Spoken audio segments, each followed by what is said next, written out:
December 1942.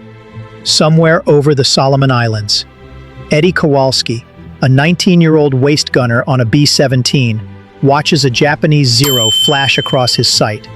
Instinct screams, "Put the crosshairs on the target." Eddie squeezes the trigger. 50 rounds rip through the air, and every single tracer bullet passes harmlessly behind the Zero's tail. The enemy pilot doesn't even flinch. Subscribe for more untold World War II stories. This wasn't Eddie's failure. This was happening to American gunners everywhere. Brave, well-trained, with the best machine guns in the world, they were missing. Not occasionally, constantly.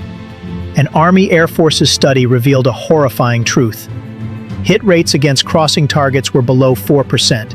For every 100 rounds fired, 96 hit nothing but air. Bomber after bomber was being shot out of the sky, their gunners pouring lead into empty space, utterly baffled. They were fighting ghosts, and thousands of airmen were dying because of a deadly secret. Human instinct was lying to them. The problem wasn't courage or training. The problem was physics. A bullet travels fast, but so does an enemy fighter over 300 miles per hour. If a Zero is 300 yards away and screaming across your field of vision, by the time your bullet travels those 300 yards, the Zero has moved over 100 feet. You aim it where it is, but the bullet arrives where it was. Every shot missed. The solution seemed insane. You had to aim ahead of the target. Not by a little, but by what looked like entire plane lengths of empty sky. Every human instinct screamed against it. Who aims at nothing to hit something? Gunnery schools tried to teach it. They showed diagrams. They used simulators. But in the chaos of combat, with tracers flying and your life on the line, the human brain reverted to primal instinct. Point at the threat. Gunners would try to lead, see their bullets appear to miss ahead, and then instinctively correct their aim backward, closer to the visible target. They were self-correcting straight into failure.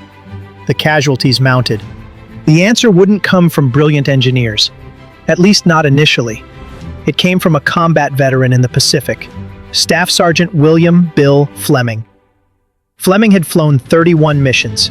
He'd seen enemy planes hit, and he'd kept a secret notebook. Inside were sketches of enemy aircraft, with hand-drawn lines showing where he actually aimed during successful kills. His revelation was shockingly simple.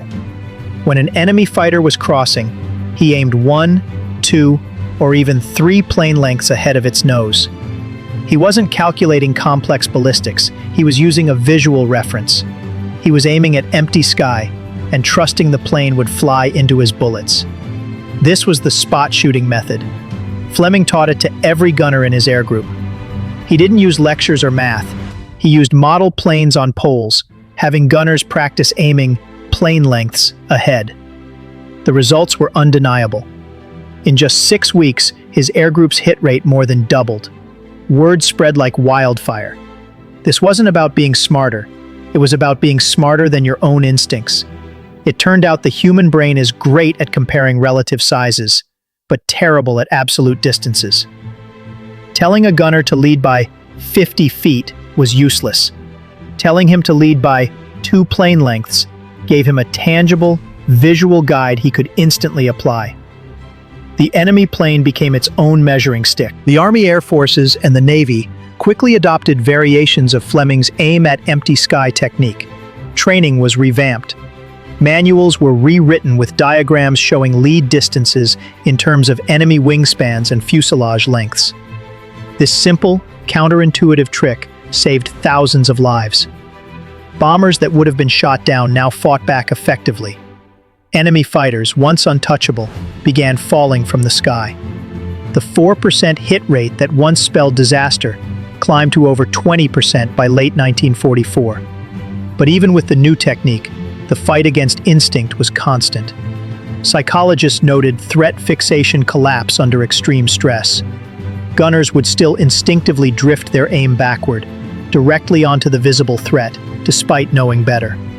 The only true solution was thousands of rounds of practice, until aiming at empty sky became muscle memory. The lesson, born in blood over Europe and the Pacific, remains relevant today. From modern fighter pilots learning how to visually predict target trajectories to the computer systems on naval warships that calculate lead thousands of times a second. The core principle is the same: aim where the target will be, not where it is. The gunners who learned to trust physics over instinct, who forced themselves to fire at nothing and believed their bullets would meet metal, proved something profound about human adaptability. We are not prisoners of our primal urges. With enough desperation, enough understanding, and enough training, we can rewire our brains to conquer even the most terrifying truths. Sometimes, to hit your enemy, you have to ignore everything your eyes are telling you.